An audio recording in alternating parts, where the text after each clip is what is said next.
Цаг тутмын мэдээлэл бэлэн боллоо. Студид ариун зул мэдээлэл танилцуулна. Ардчилсан намын үндсэн дүрмийн хороо өнөөдөр хуралдлаа. Хуралдааны шийдвэрийг улсын хурлаг ардчилсан намын бүлэг танилцууллаа. Энэхүү хурлаар улсын хурлаг ардчилсан намын бүлгийн гишүүн Батсандан Болд Мурат нарт улс төрийн хариуцлага тооцох шийдвэр гаргасан байна. Тодорхойлбол улсын хурлын гишүүн Батсандан ардчилсан намаас хөөх шийдвэрийг гаргаж, харин улсын хурлын гишүүн Болд Мурат нарыг 4 хүртэлх жилийн хугацаанд сонгуул нэр дэвших эрхийг хаслаа. Тэднийг намын бодлогын эсрэг байж ерөнхий сайдыг авч үлдэх санал өгч намын дүрмийг зөрчсөн гэж үзэж байгаа юм а.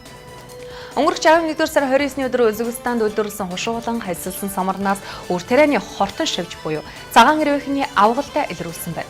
Тодорхойлбол Оросын албаны улсын хөлийн 20 хэрийн хяналтын газар Бурят улсын Россел Ковнасор дэх ургамлын 20 цэрийн албанаас абсолют сүлжээ дэлгүүрийн шугамар Монгол улс руу явуулах гэж байсан үндэсний бүтээгдэхүүнүүдийг шинжилгээнд хамруулахад энэхүү шавж илэрсэн байна. Шинжилгээрээ илэрсэн хүний бид хортой шавж илэрсэн самрыг хураан авч усгалд оруулахаар болсон тухай тус улсын цахим сайдад мэдээлжээ.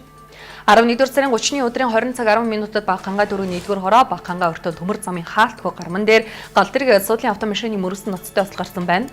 Улаанбаатар хотоос Багнар чиглэл зарчиж байсан Улаанбаатар төмөр зам компанийн 31-6 дугаартай зүтгүүр эргэн ээгийн Honda Pizzaguri автомашины мөрөсний улмаас автомашины төмөр хийцэд тавчуулагдсан байна.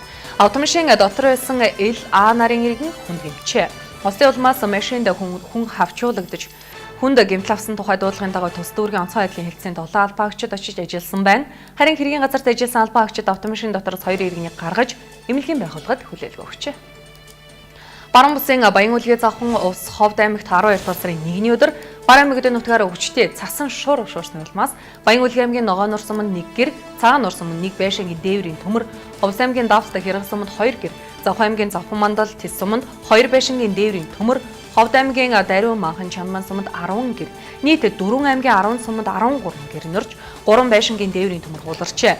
Түүнчлэн Дорнод аймгийн Чулуун ороод сум Галууд багийн Орсын удаг гэдэг газар тус сумын харьяат иргэн Б-ийн туслах малчин, Дашбалвар сумын харьяат иргэн Д энэ сарын 2-ны өдрийн 14 цагийн орчим одоо хураахаараа мориндоо яваад сургаггүй алга болсон тухай мэдээллийг энэ сарын 2-ны өдрийн 18 цаг 30 минутанд онцгой байдлын газарт хүлээн авсан байна.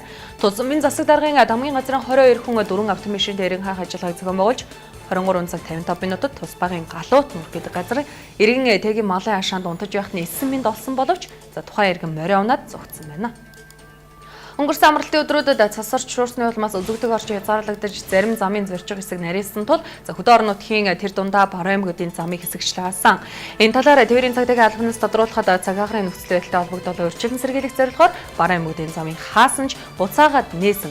Одоогоор орон нутгийн замд хаалттай зам даваа байхгүй өглөө хэвийн үргэлжилж байгаа гэсэн. Харин онцгой байдлын ерөнхий газраас иргэдийн онцгийн шаардлагагүй бол орон нутгийг зорихгүй байх. Зайлшгүй шаардлагатай тохиолдолд замд гарах бол дулаан хавцаслах тээврийн хэрэгслийн техникийн бүрэн бүтэн байдлыг хангуулж, шатах тослох материал шатхууны нөөцтэй хөдөлгөөний аюулгүй байдлыг хангаж зарчхыг зөвлөж байна.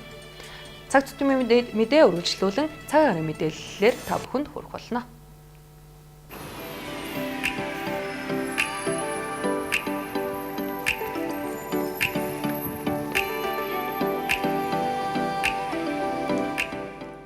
Цаг агаарын мэдээтэй хамтран ажиллагч Төрийн банк, эрсдэлгүй ирээдүйн баталгаа.